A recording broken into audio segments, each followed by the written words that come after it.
It always happens the same way. You are outside on a beautiful summer afternoon, maybe eating lunch, having iced tea on the porch, or working in the garden.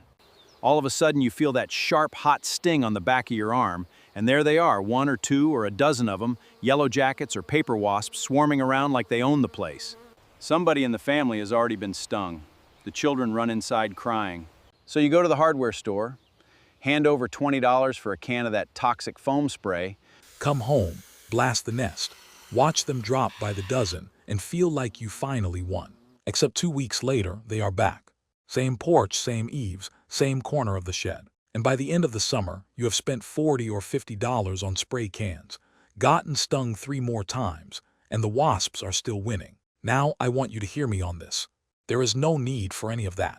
You can wipe out every single wasp and yellow jacket colony within a half-mile of your house for about $2 in total, and you can keep them from ever coming back for less than the price of a single hardware store spray can. The methods I am going to walk you through today are the very same ones professional exterminators use on the job, but they will not tell you about them, because a $2 cure does not justify a $300 service call. I'm Henry.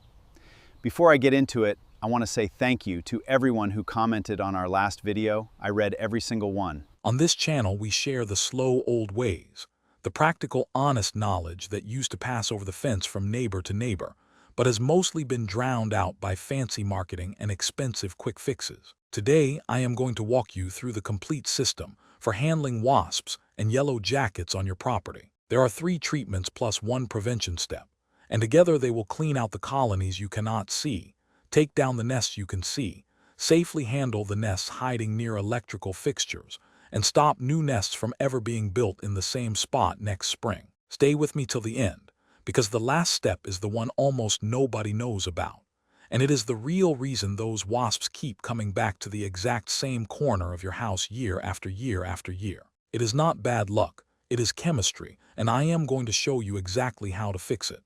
Alright, let us start with the first method, and this is the one that does the heavy lifting quietly in the background while you sleep. You are going to make a homemade bait that draws in wasps and yellow jackets from a wide range around your property, and quietly poisons their entire colony from the inside. Here is what you need. First, walk into any dollar store and grab a plain bottle of apple juice. Then head over to any hardware store, over in the pest control aisle, and pick up a small container of pure boric acid, the fine white powder kind, not the roach powder with a bunch of extra chemicals mixed in, just the plain stuff. A container costs about $6, and it will last you many years. That is your whole shopping list. Now grab a large mixing bucket or a big bowl. Pour in about 2 cups of the apple juice.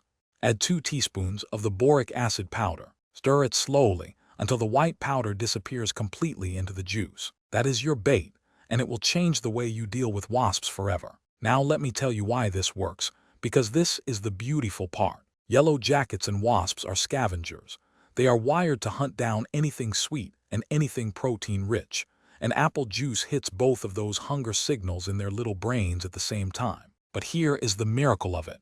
Honey bees, which every one of us wants to protect, do not work the same way. Honey bees are structured foragers who communicate the exact location of good food back to their hive through a little dance they do inside the hive. A random open container of apple juice sitting on your porch does not fit into that system at all, so honey bees fly right past it without a second glance. Yellow jackets, on the other hand, cannot resist. They land on your bait, they drink, and then they do the thing that seals their fate. They fly it back home and share it with the queen, the larvae, and every other wasp in the colony. Boric acid is deadly to insects, but it works slowly. It attacks the lining of their digestive tract, and it draws the moisture right out of their bodies. So the wasp that drank your bait does not die on your porch. It lives just long enough to bring the poison back home with it. Within a few days, the whole colony is gone. The professional exterminators know this method very well. They just do not talk about it because a $6 container of boric acid does not pay their mortgage. Now to actually set the bait out, you take an old empty soda can and pour just a little of your mixture into the bottom of the can. Not a lot.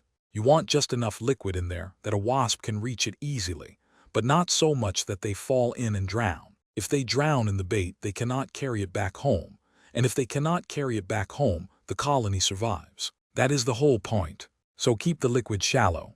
Then take a small wooden stick, break it in half, and stand it up inside the can with one end poking out the top like a little ramp. That gives the wasps a landing pad and a walkway down to the bait and a way back out. Now place these cans in a few spots around the edge of your property, under the eaves of the house, near where you have seen nesting activity, on top of a fence post, tucked into corners of the yard, anywhere your dog or your children cannot knock them over or get into them. And on that note, please hear me clearly, boric acid at this concentration is genuinely safe around mammals. A dog or a small child would have to eat several tablespoons of the raw powder before there would be any concern at all, and the bait is far more diluted than that. But there is no good reason to test it, so keep the cans up out of reach. To the insects, it is a slow, quiet colony killer. To everything else, it is nothing at all.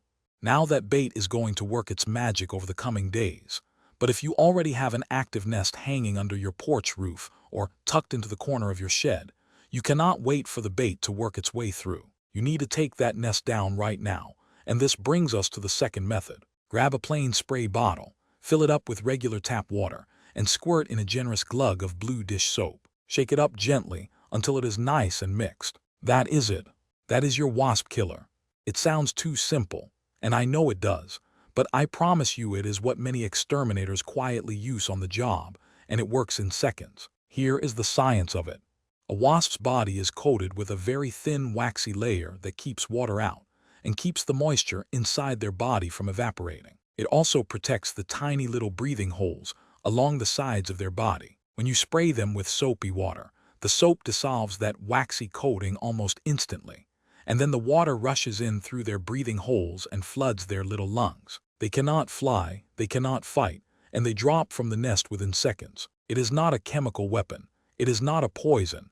It is just simple physics, and it leaves no nasty residue behind on your house. Spray the nest directly, hit it good and heavy, and keep spraying until every last wasp has stopped moving. Do not stop halfway. You have to be committed, because a half-treated nest just leaves angry survivors, and now they know where you live. But now hear me very clearly on this next part, because this one can genuinely save your life. Never, and I mean never, use the soap and water spray on a wasp nest that is near any electrical fixture. That includes outdoor light fixtures on the side of your house, the ceiling fan on your covered porch, the light above your garage door, breaker boxes, doorbell wires, security cameras, any of it. Water and electricity together on a metal ladder is a recipe for a trip to the emergency room.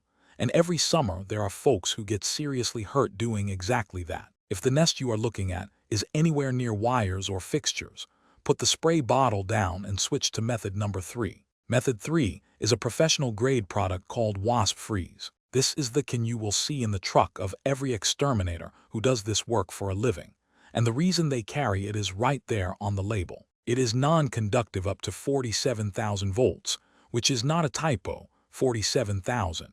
It is designed specifically for spraying wasp nests that are built onto light fixtures, panel boxes, and other electrical hazards without any risk of shocking yourself. It works on contact from a good safe distance of about 10 to 15 feet away, so you do not have to get close to an angry nest. You just aim, spray, and the wasps drop almost instantly. A single can runs about $15, and it will last you through multiple summer seasons. It is dramatically faster than the soap method, and it takes the electrocution risk completely off the table. If you have a nest anywhere near wires, this is the one to use, no questions asked. Now here is the part almost every homeowner skips, and I promise you it is the single biggest reason wasps keep coming back to the same corner of your house every summer no matter how many nests you knock down. You have got to treat the surfaces where they build. Wasps do not just pick a spot at random.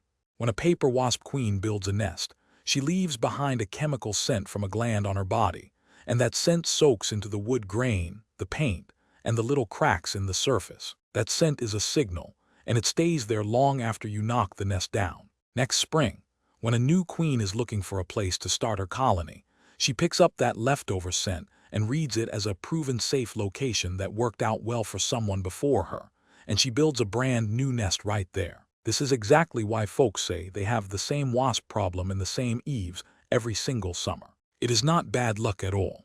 It is chemistry, and there is a fix. The fix is a product called Delta Dust. It is a waterproof insecticidal powder that you sprinkle into all the places wasps love to nest: the eaves and the rafters and around light fixtures, up under the soffits, into the cracks and corners of your covered porch. You can use a small handheld duster or one of those long cobweb dusters to poke it up into hard-to-reach spots. What makes this dust special is that it holds up outdoors for up to 8 months, right through rain and snow and summer heat. So any wasp that lands on a treated surface picks up the dust on her legs and body, carries it back to her colony, and it works its way through the whole nest the same slow, quiet way as the boric acid bait. Dust your eaves once in early spring, and you will not see a single new nest on your property all summer long.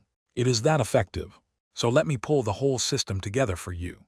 4 small steps, and together they solve the wasp problem on your property from every angle. First, boric acid and apple juice in soda cans placed around the edges of your yard to quietly poison the wasp colonies you cannot even see. Second, dish soap and water in a spray bottle for any active nest you can safely reach with no electrical hazards nearby. Third, wasp freeze for any nest near light fixtures, wires, or breaker boxes. And fourth, Delta dust on your eaves, soffits, and rafters in the spring to make sure no new queen ever gets to build there again. The bait cleans out the colonies. The soap handles the nests within reach. The wasp freeze handles the electrical hazards. And the Delta dust breaks the pheromone trail that has been calling them back to your house for years. The average exterminator will charge you somewhere between $100 and $300 per visit, and that only covers 1 or 2 of these steps at a time, meaning you will need multiple visits every year. This whole 4-step system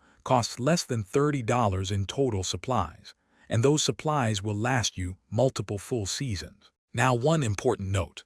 I want you to keep the honey bees on your mind through all of this. Honey bees are our friends. They pollinate our gardens, our fruit trees, and our vegetable patches, and they are already having a hard enough time out there without us adding to it. The apple juice and boric acid bait is the beautiful part of this system, precisely because it targets wasps and yellow jackets while leaving honey bees completely alone. But if you are going to spray a nest with soap or with wasp freeze, look carefully first and make sure you are looking at wasps or hornets, not honey bees. Honey bees are fuzzy and golden. Wasps are smooth, skinny at the waist, and shiny. When in doubt, leave it alone and call your local beekeeper. Most beekeepers will come remove a honeybee swarm for free because they are glad to add it to their apiary. That is the way we take care of the little pollinators that take care of our food. So here is what I want you to do this week. If you have wasps on your property, and I imagine most of you do this time of year, walk down to the dollar store for the apple juice,